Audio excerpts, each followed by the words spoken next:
գործելու։ Տեսեք, արտաքին ազդեցությունների հետ կապված եւ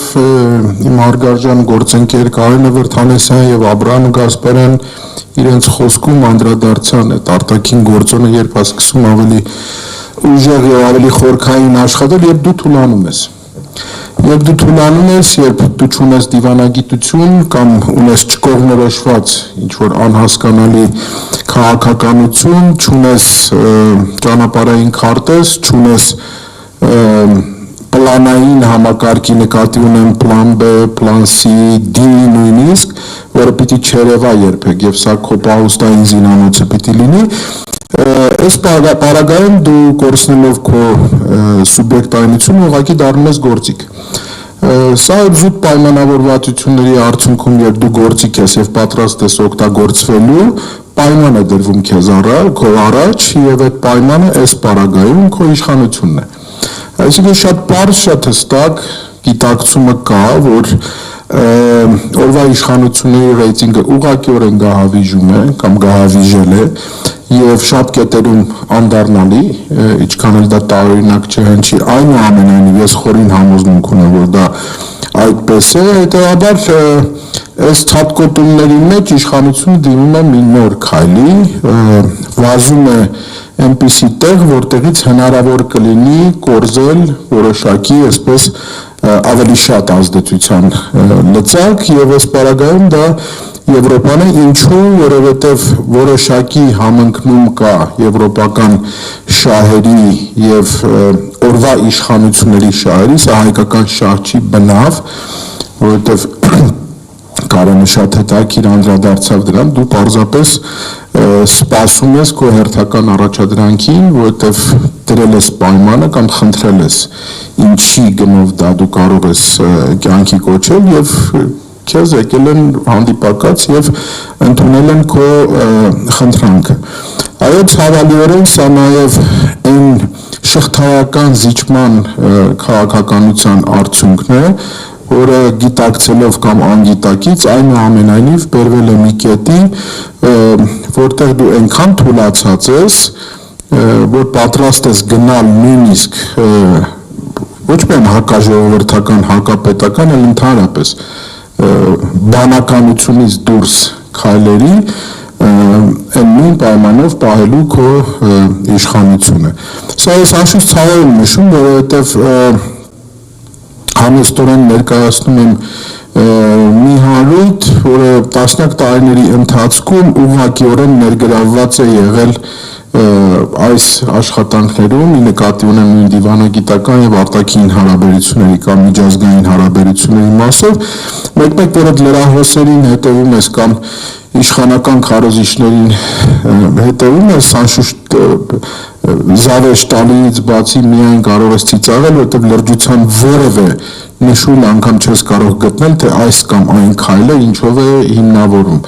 Էլի նորից գալիս ես հատման այն կետին, որ դա միայն այն պայմանն է, որ իրենք խնդրել են, աղերսել են, ծնկաչոք են աղերսել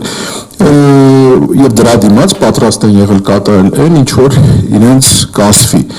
Երբ որ Եվրոպան քեզ ասում է, մեզ ասեք մենք ինչ անենք ձեզ համար, որպեսզի դուք մնաք իշխանության, դա շատ հեշտ է այդ էվելի, սատանայի կամ վատի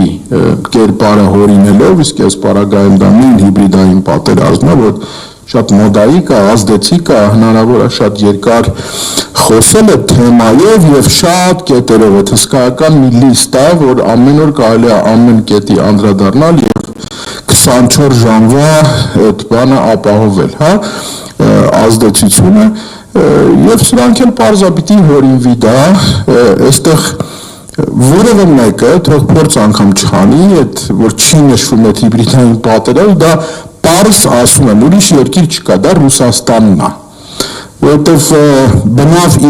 իրանական կամ պարսկական օրակարգում նման բան Հայաստանի հետ կապված չկա եւ չի կարող գոյություն ունենալ, շատ պարզ պատճառներով, այն դիրքավորումները ինչ որ Իրանը ունի Սյունիքի հետ կապված եւ Թրիպի հետ կապված, դրա վառ եւ ցցուն ապացույցներ։ Հետևաբար Հայաստանը այսօր իր այս վարած քաղաքականության արդյունքում այնպեսի թուլացած, այնպեսի զիջողական դիրքում է հայտնված, որ ամեն ինչ կարելի է կորզել, իսկ եթե կա հիբրիդային պատերազմ, դա հյուսիսում եւ հարավում չի փնտրվում, դա արևելքում եւ արևմուտքում պիտի փնտրվի, ի մասնավորի Բաքվում եւ Անկարայում, շատ պարզ է, այն հիբրիդային պատերազմի դասական տարբերակը որ կա, անշուշտ Բաքու եւ Անկարա հանգույցի մեջ պետք է փնտրել։ Շնորհակալություն պարոն Մելիքյան, մենք պարբերաբար զրույցների ընթացքում գալիս ենք այնպիսի մի եզրահանգման, որ պետք չէ գնալ այսօրվա իշխանությունների օրակարգի ետևից, քան որ իրենք են սովորաբար օրակարգ թելադրում, այդ թվում նաև այս հիբրիդային սպառնալիքների վերաբերյալ նարատիվների մեջ բերում է իրենց կողմից, այլ պետք է ասել, թե ինչ պետք է մենք անենք, որպեսզի կարողանանք, այսպես ասեմ, այս իշխանությունների հեռանալուց հետո ինչ ենք մենք անելու։ Հիմա արտաքին այդ ազդեցությունների, հնարավոր ազդեցությունների շրջանակներից ելնելով, որը պետք է լինի մեր գործողությունները, որոնք պետք է լինեն մեր գործողությունները, որը պետք է լինի մեր ուղենիշը։ Նախ եկեք մի հատ հասկանանք այդ արտաքին ազդեցությունների շրջանակ, հա, այսօր աշխարհը մի այնպիսի իրավիճակում է հայտնվել, որ այս մեր փոքրիկ գadgetներում, հեռախոսներում ամեն ինչ կարելի է գտնել եւ աշխարհը այդքան փոքրացել է։ Երկրորդ, չկա որևէ պետություն ամբողջ աշխարհի քարտեզի վրա 200-ից ավել այդ գոյություն ունեցող պետությունների շարքում, որը այսպես թե այնպես որևէ ազդեցության շրջանակում չի, հա։ Հիմա այստեղ քո այդ հնարավորի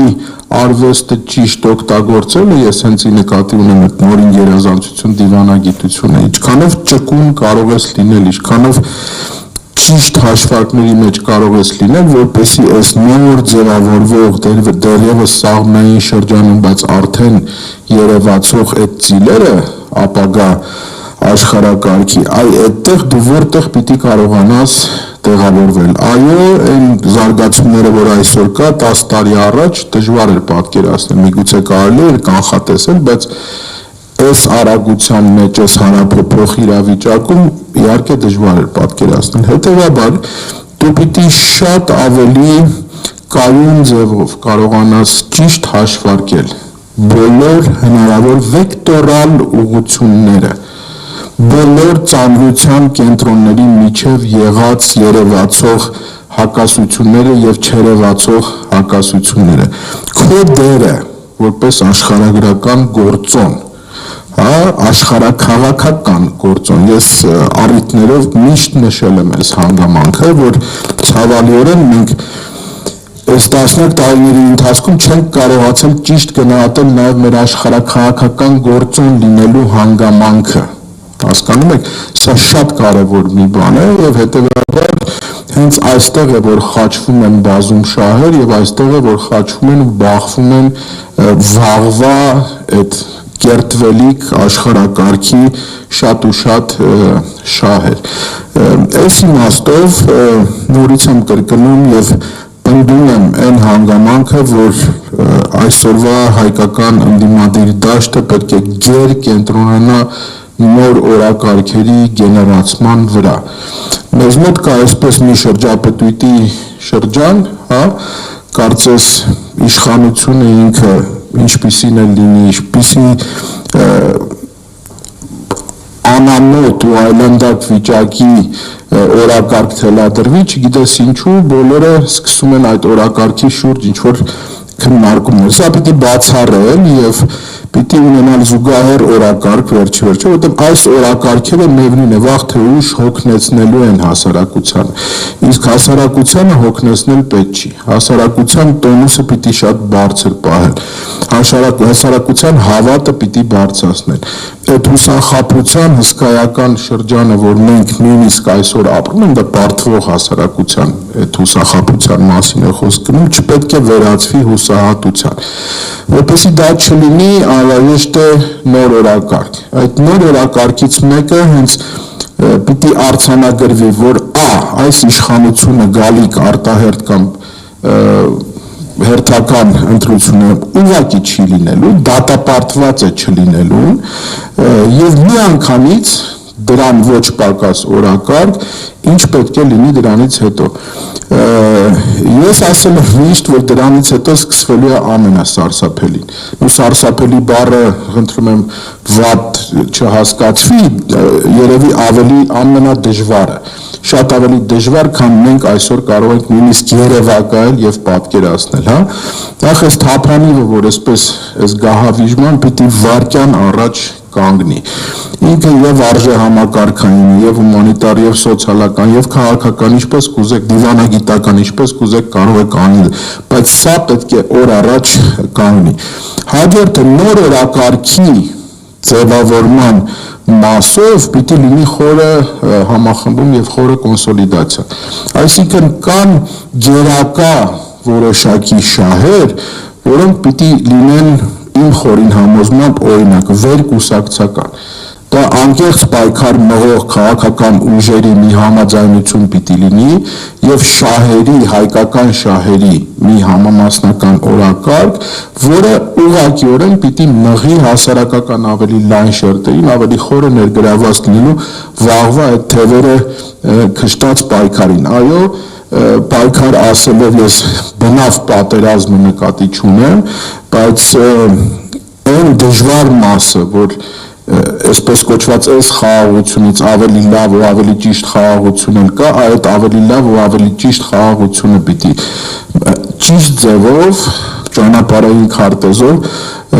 մատուցվի մեր ժողովրդին։ Ինձ միշտ ասում են դու տենց կորցված լավատես ես, ես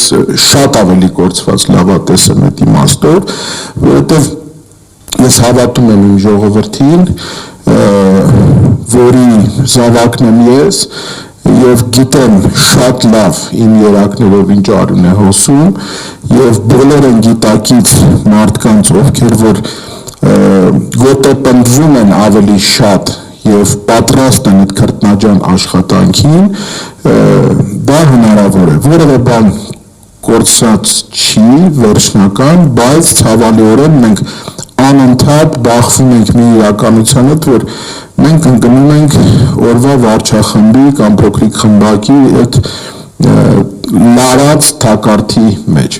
Ասեմ ձեզ ավելին, այդ թակարդը միայն Երևանում չի լարվում, այդ թակարդը լարվում է Հայաստանի սահմաններից դուրս, որովհետև ավելի լավ նվեր մեր թշնամիներին կամ մեր հակառակորդներին այսօրվա իշխանությունը ոնց որ կա գոյություն չունի, հասկանում եք, հետևաբար պետք է պատրաստվել նաև կարծում եմ ամանորից հետո այդ շատ ավելի ցեցուն եւ շատ ավելի սուր ընթացք ստանա, պիտի պատրաստվել հավասարակշռված, սառնասիրտ, էմոցիաներից դուրս, ինքներս մեզ հարց տալով այդ պատրաստակամության հետ կապված եւ այդ կիսատությունը ուղղակի բաց թողելով, այս չի ստացում այդ եթերների այդ պայմանականությունների ընդհանրապես խոսույթը պիտի բացառել եւ պարզ քայլել առաջ, հստակ գիտակցելով, որ a. բացառված է այս իշխանությունների վերարտադրությունը, ինչպիսին էլ իրենք փորձեն դա անել եւ b. հավատ, որ այո, նույնիսկ այս կատակլիզմի մեջ, այս ճգնաժամային իրավիճակից կա ելք։ Հիմա անընդհատ մեզ են հարցնում, դուք ասում եք կա ելք, որն է այդ ելքը, ես իմ մասնավորի նշեցի։ Պիտի օգտագործել դիվանագիտական բոլոր հնարավոր այն գործիքակազմերը, որոնք գոյություն ունեն, կան եւ դրա հնարավորությունները կան, որովհետեւ վերջի վերջո ձեզ այս աշխարհագրական դիրքից որևէ մեկը ուրիշ տեղ չի տեղափոխել, վերջի վերջո այն ամեն ինչը ինչ որ դու անցյալում չես արել կամ արել ես կիսատ, այսօր հնարավորություն ունես դա ավելի ռեալ օգտագործելու, որքան էլ պարադոքսալ դա չհնչի քո նույնիսկ այս պարտվող իրավիճակում եւ պետք է ուղղակի աշխատել, հասկանում եք, չպետք է հուսահատվել, վերջի վերջո այդ մարդկության հորինած ամենազորավոր զենքը, որ այսօր կա եւ դա ոչ ոք չի բացառել, դա ոչ տանկերն են, ոչ կերձայնային, չգիտեմ, հրթիռները, նոր տեխնոլոգիաները եւ այլն, դա մարդու լեզուն է, հա, եւ լեզուն որպես զորավոր զենք շատ ճիշտ ձևով կիրառելու եւ ճիշտ ձևով բանակցության արդյունքում միանշանակ դու կարող ես այդ հաջողությունները գրանցել։ Շնորհակալություն պարոն Մելիքյան, դուք նշեցիք, որ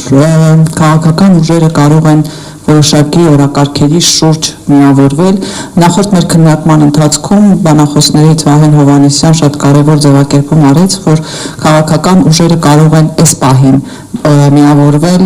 մեկ օրակարգի շուրջ եւ դա առաջիկա ընտրություններին